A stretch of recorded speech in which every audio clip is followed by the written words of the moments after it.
This is it, guys. The LCS Spring 2024 Awards. I'll be going over the LCS All Pro team selections. I'll be going over the MVPs, the best rookies, and the most improved. I will also make sure to highlight and talk about every single selection I chose, just so you kind of get the whole picture of, why in the first place. So let's go into it. For the first All-Pro team, I have Whippo, River, Jojopion, Bavoy, and Busio. So let's get the most obvious ones out of the way. River. There's a couple selections you could have had here, but in the end of the day, there's only one player who had a rookie squad who had to make do with whatever he had in those games, even if things went kind of poorly, because naturally, if you have rookies, if you have a little bit weaker players at times, you as a jungler just have to make it work, and he did. Like, I don't know if other people could have done what he did in his position per se, but just generally on how he pathed and played the game in the bulk of his games was very good. Like, there are other junglers who could have been in his position who would get things done, make plays for the team to kind of like build around him, but they would have had more mistakes piled up, and River did not have that sheer amount of mistakes as other people would. So, congratulations, River. First All-Pro team. Jojopion. There are two players that could have been here, and maybe even you could say three players, but in the end of the day, there is only one player who just continuously had the most ridiculous plays done despite his team, and that was Jojopion. Like, by far, like, he could have just been like Berserker and not really done anything, and just like try to coast, but like, no, he put it in, and the team really like had to create momentum through him. So yeah, very impressive. Whippo, this was harder. Actually, you know what? I should talk about Busio first. So for support, I feel like it has to be him in first. Part of it is the fact that there's just not a lot of bot lanes who actually play for lane, like who are very like keen on getting those small advantages and pressing them hard. There's only like maybe 2 or 3 lanes total like that, and Busio is definitely at the top for doing so in the league. And yeah, he has mishaps, and I'm gonna be honest, every single support has mishaps in like like everyone. And as I go down the line in supports, it's like it gets harder and harder to choose because of that. And I would say Busio, for what he contributed in laning phase, for how he handled fights, definitely deserves first. Whippo, this was actually kind of difficult. I feel like top lane, there's specific players that I want to include or maybe do, but in the end of the day, like what Whippo contributed across the entire split, like especially in the first like first half of the split, like he was on top of it. The team was built around like his pressure and like his contributions towards like what was going on in the games. And yeah, he had a few mishaps, but so did every single top laner, right? And at the end of the day, he was definitely the most consistent and high contributing member in the top lane, and so he deserves first. And then there's the pick that probably nobody, I'm not sure if any, I don't know who else would think of this, but it's Bavoy. And I just want to say right now, I rewatched almost every single ADC and like 8 to 10 games for each of them. Like, that's what I did yesterday. I had to deep dive it because this is the hardest position. I felt like there was no one that was unanimously the best. Like before, we had Berserker, who just had absolute incredible laning, team fighting, made like almost no mistakes, and it was such an easy choice. However, this year there's a lot more going on, but there's something interesting if you watch Bavoy, and this is something I noticed when I was scouting Shopify, going into was it week 5? But I found that he was rather dependable in team fights. And when I rewatched his games, there was definitely a standout aspect of him in that he had really good threat detection and summoner spell usage. Like, he was very keen on where he could become a play in a fight. You know, he would stand on the side, kind of letting plays develop a little bit even before he can actually initiate. And overall, just like, he made the least amount of mistakes in these fights by far. And he was a big contributing factor in a lot of the fights they had and the wins they had. It was actually pretty impressive. Now, there's some aspects about him that aren't as good compared to possibly future building like prospects, which is what I'll get into a little bit later. But generally, he was definitely the best consistent team fighting ADC in the entire league. And yeah, like, I have clips that I can show, but if you rewatch them, it's deserved. And it's probably pretty impressive that a 7th place team, especially with the team he had, that he finished it. He literally performed that well. So congratulations, dude. Second all-pro team. Well, this will be fun. So again, let's get into the most obvious ones. Quid.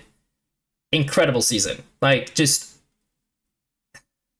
it was just incredible. He actually is a little bit similar to JoJo in that he'll play for lane advantage. He tries to get the lane advantage through his like small movement, spell tracking, and it can make him a play, but he's also a huge pressure point and presence on the map.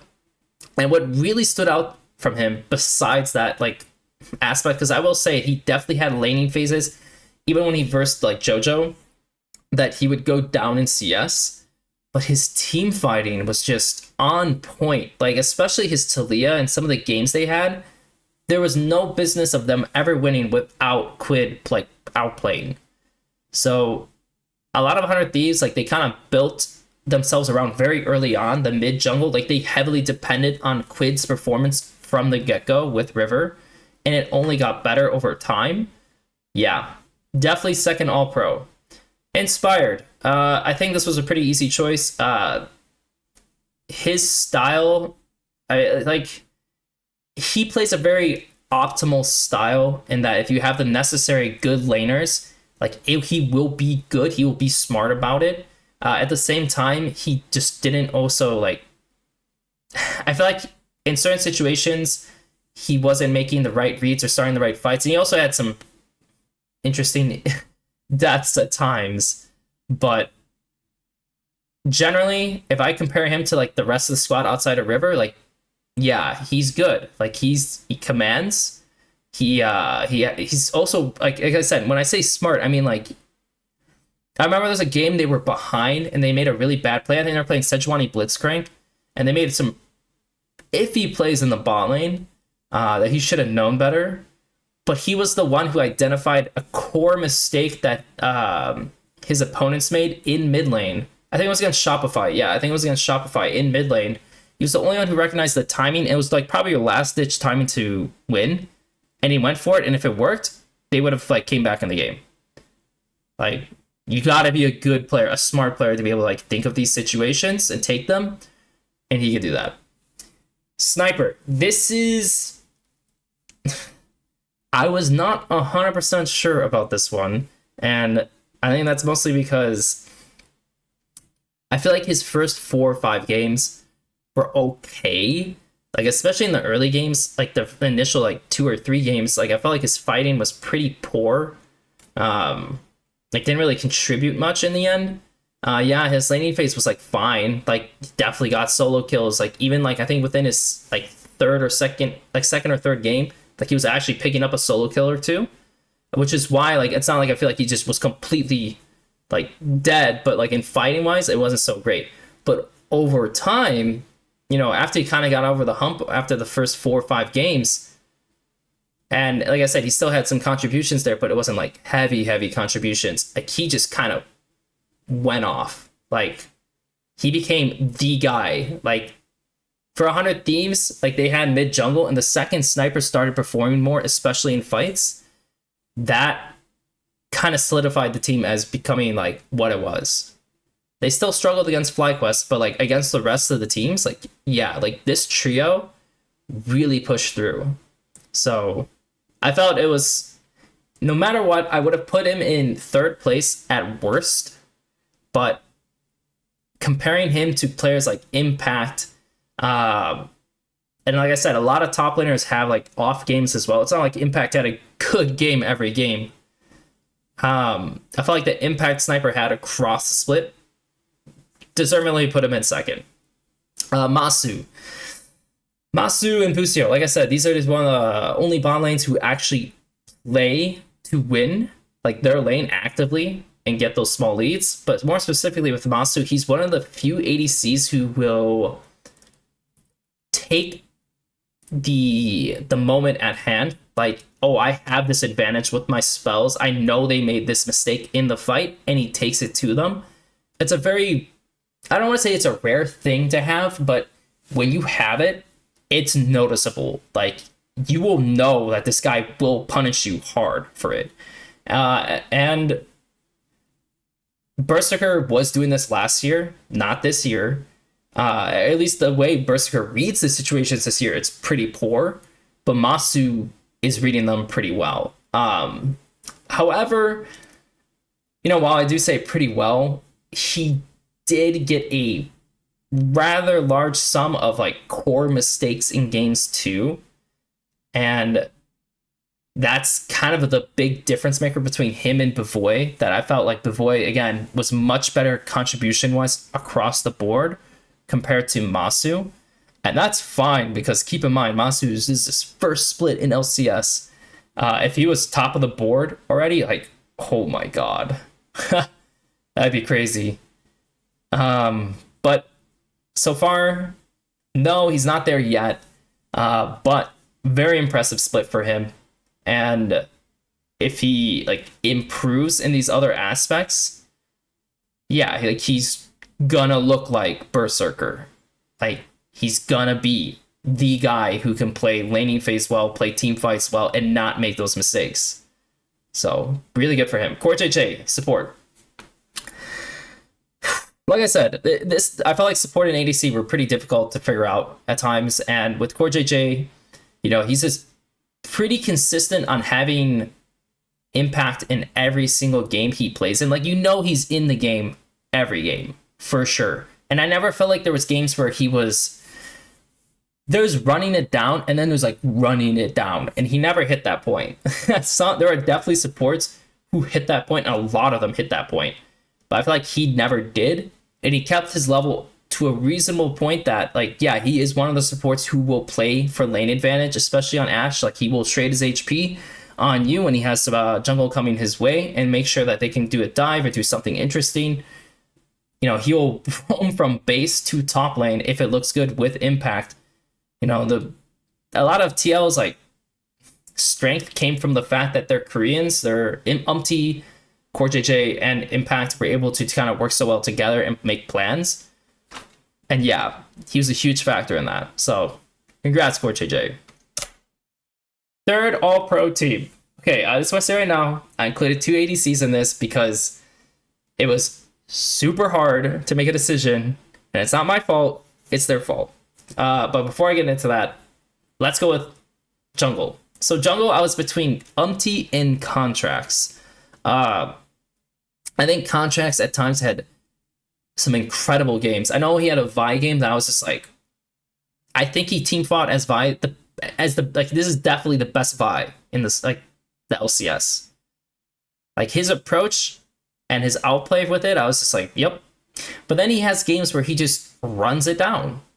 And it's very much what Contracts is. And yeah, like, consistency has always been sort of a thing for him. And energy in general has been rather inconsistent across every single player. But at the end of the day, what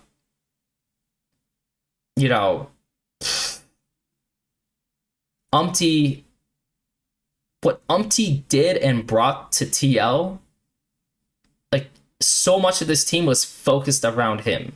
I guess that's the best way I can say it. Like, so much was focused around him. Like, he was the fight instigator. He was the guy making sure that like, oh, I'm gonna play for invade. Okay, we're gonna play priority mids because APA, that's like what APA is good at. And we're gonna like focus on getting dives. We're gonna like get steal their camps. Like we're always gonna be in their face. And he was that driving force. And compared to contracts, even though Umti did int and make mistakes, it was not as much as contracts. So congratulations, Umti. Jensen, I think it's just a natural choice. I like I said, some people might put Jensen higher. Like the fourth mid I could think of is maybe like not 100% sure. It's like probably something like Mask maybe even to me because I feel like Mask had a pretty good split like for just general contributions. But when it comes to Jensen, I'm not as like in love with his laning phase and the presence he has, especially with the way he plays for Vision and things like that. Don't think that's really the best aspects of him, but he was there for every single team fight. Like, and he would actively get large amounts of farm inside to be strong. So he was always a force, and to not put him on here would be pretty ridiculous. So Jensen's in mid. I'll get into the 80s. So I have Tomo and FBI. Tactical is another option. And I don't think I care to put anyone else down. So when I rewatched the 80s, after Masu and Bavoy, there was a lot of the 80s have like just a list of mistakes just at their disposal. Like there's just Tomo, like I feel like he positions weird and like doesn't follow through falls through the flow of the fight that well at times. FBI, like it can happen a little bit with him. Also, he played a ton of Senna and like Jin, and like so he didn't really play a lot of high impact ADs. And also when he did play these high impact ADs, it was like I felt like he just didn't really focus or press the way he should. So he just didn't like he was fine, but he wasn't as good as he was in summer. And with tactical, it's like kind of a similar case where there's like I feel like he's one of the like you have Masu who presses and will go for those really like wow like outplays. Like tactical will do the same, but tactical grew too many mistakes. Whether it's just not positioning in a way to kind of get damage down, or you kind of just fail to like react flash like with threat detection. So I didn't feel like I could put him in here without like I'm sure people will include tactical, and that's like good because I do think what he contributed and did was good. But like I said, for third 80, like it was just a hard choice because there's just a list of mistakes from every single player, and then you just kind of base off like consistency wise who held it together enough. And so I felt like these two players did. Hui in support. I mean, there was a lot of support options, hopefully me blowing air didn't actually go into the mic, by the way. But Hui, he actually turned around quite a few games for energy. Like especially in his Nautilus games, in his early TK games, you knew he was in that game. Like he was the guy who was kind of finding that one pick, that one play that really like build up their momentum after like being down.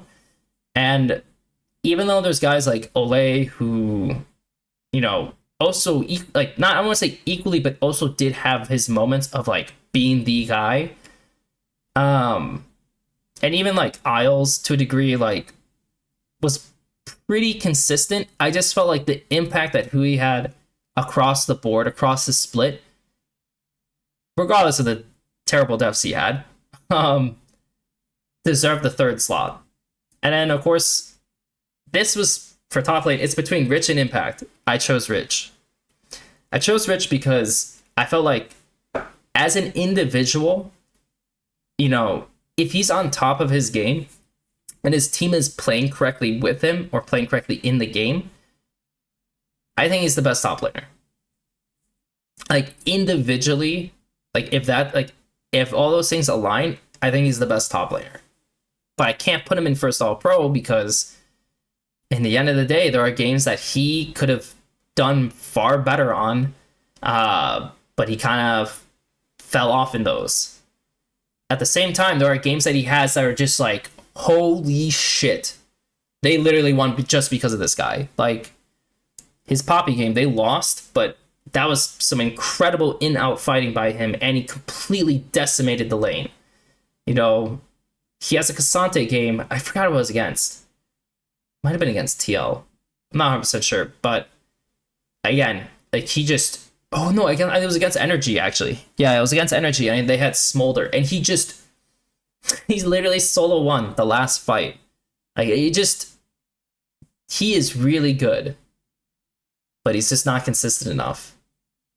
If he played, like, let's say he played comparable to how Bavoy did on a worse performing team across every single game, definitely would have made a case for it, but wasn't confident enough to put him there. Didn't think he deserved to be there, so third. Now, the MVPs. It's so obvious. I don't know what to say. It's River. It's River. Like I said, it's a rookie squad team. I don't think any other jungler in this league would have been able to do, like, Inspired would have pulled his hair out being on this team because, like, he depends on stability, and Whippo and Jensen bring that. His bot lane does not. His bot lane is very volatile, and that's where the bulk of like kind of like the mistakes stem from. But River is the only jungler who can be both consistent and make less, like not make a lot of mistakes, and operate in this kind of team. And yeah, he had a great attitude approaching the team. And like I said, they got second. They tied the same record as FlyQuest. Yeah, they went 0-2 versus them, but I don't think this team would ever exist without him. I don't think it's ever doable to do this team without him. So, stellar job. JoJo. This one, you know, people might say, does he really deserve to be there just because, you know, he still has Fudge, Blabber, Berserker, Vulcan, right? But these guys played so poorly with like such low impact that he had to be everything for them. Like literally everything for them. Without JoJo,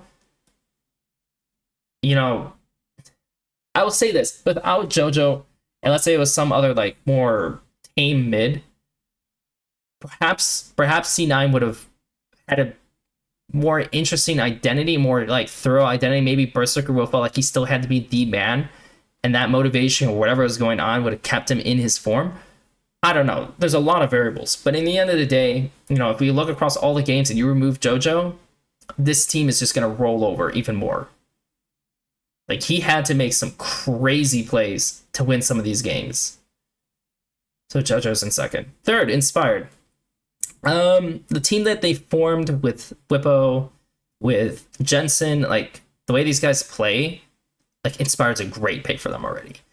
And then with how their bot lane is, you know, I think the fact that Inspired can ensure that he's not going to be overly griefing himself or screwing up the game and always keeping the game in a, like, good, like, progression.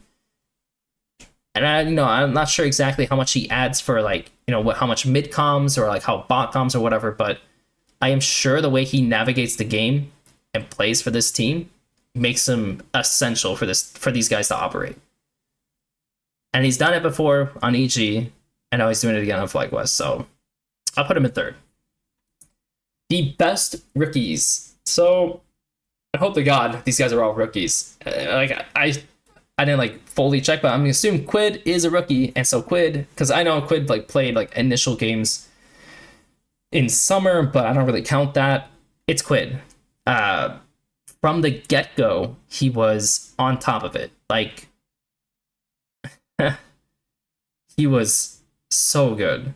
Well, I shouldn't say so good in that, like, I felt like, you know, there's certain aspects of like laning phase, whatever, that were not as the best they possibly could be, but the fact that he had such an impact and was such an important person, like player for his role on his team across the entire split, yeah, he deserves first. Sniper, again, like a similar case to Quid, though, like he didn't do as well across the board, but what he achieved, and by the end, he's like solo killing like 2 or 3 people.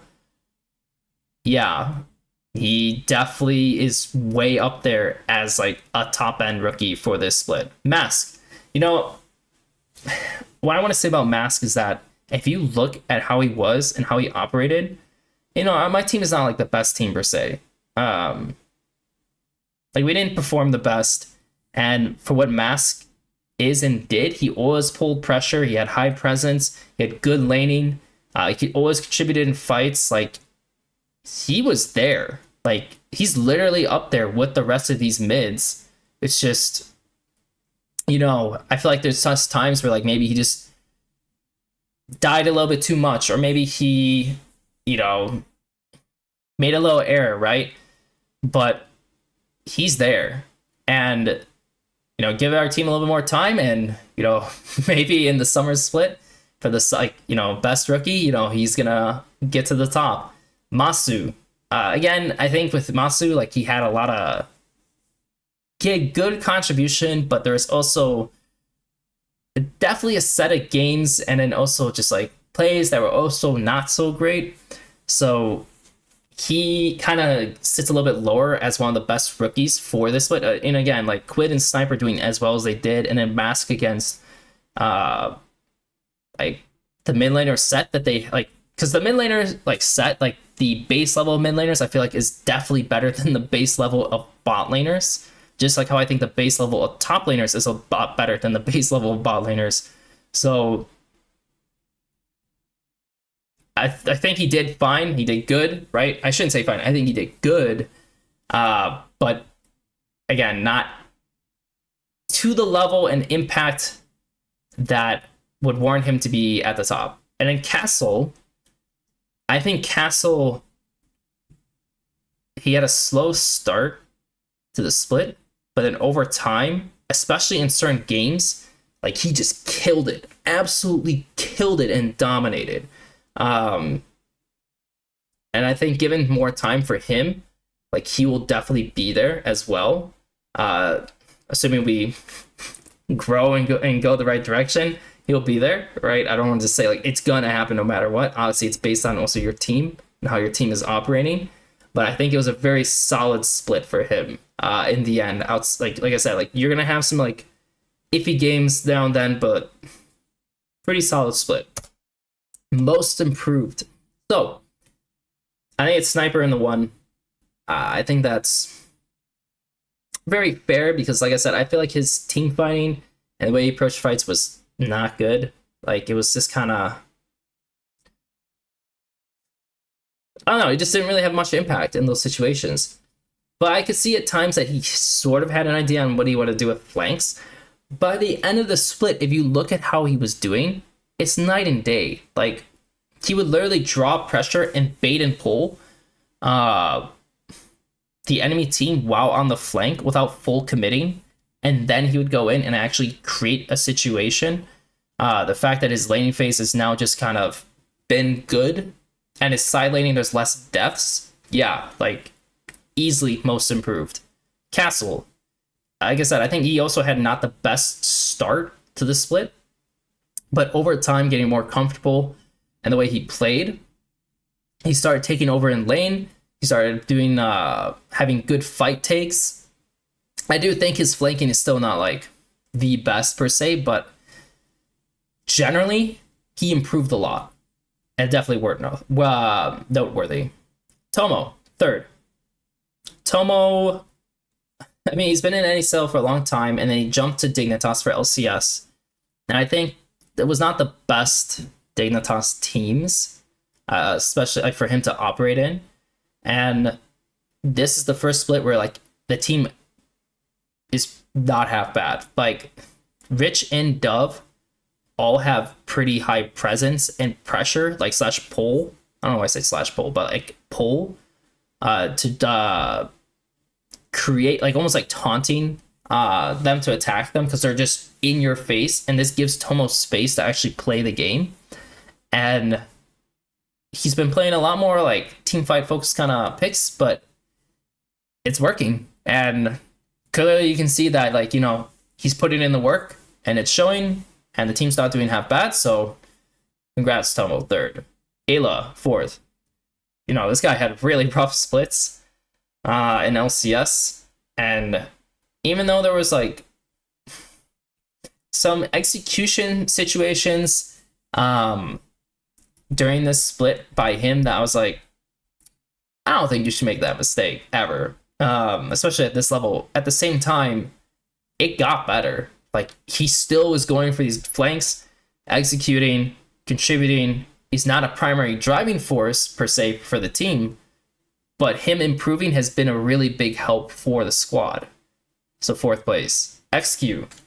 You know, there was other players I could have picked here, and I almost considered putting XQ a little bit higher. And that's just because he's playing a hard position. This is the hardest position. I mean, people will say, like, oh, the hardest position is playing, like, top lane to be mechanically good, or mid, you know. But as a rookie, to me, I feel like jungle is the hardest position, because unless you have, like, just very consistent, incredible laners, so the game is just very easy to follow, which he does not have, by the way.